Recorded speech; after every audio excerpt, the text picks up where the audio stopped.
প্রথমেই বলবো, হাত জোর করে অনুরোধ করব, রাস্তাঘাটে আপনারা কুকুরদেরকে কুত্তা বলে সম্বোধন করাটা বন্ধ করুন, কারণ এইটা ঠিক ভালো লাগছে না। আমার কেন, কারোরই হয়তো ভালো লাগবে না। রাস্তাঘাটে কুকুরদের সারমেয় বলার চেষ্টা করুন। আর যদি কুত্তা বলতেই হয় তাহলে কাদের বলবেন বা কোন ধরনের মানুষদের বলবেন সেটা আমি বলে দিচ্ছি।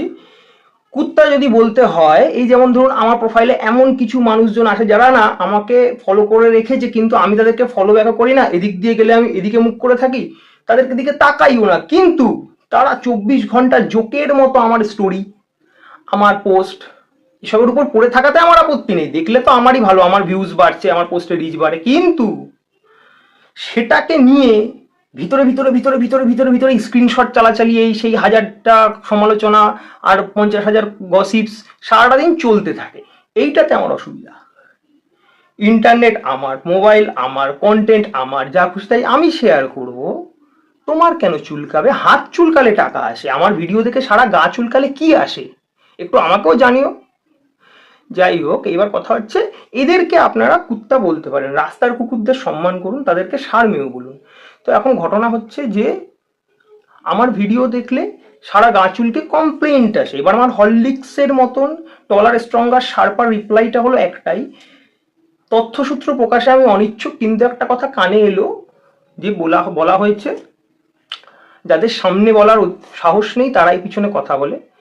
যে বলেছে বা যার ব্যাপারে শুনেছি, একটাই কথা বলবো, দেখো মুখ খুলিও না, ঠিক আছে?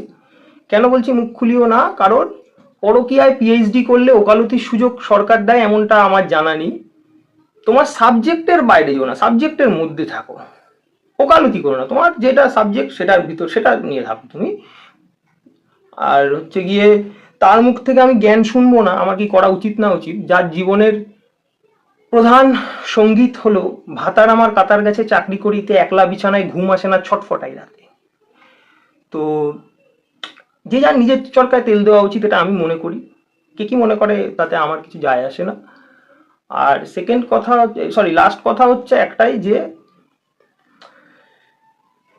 अभी फिलहाल इतना बाल उगा पाओ तुम्हारा नसीब कहाँ है, इतना मतलब मेरे जितना इतना, तो फिलहाल इतना बाल उगा पाओ तुम्हारा नसीब कहाँ है, जिसकी बातों से हिल जाते हो तुम वो इंसान हम है।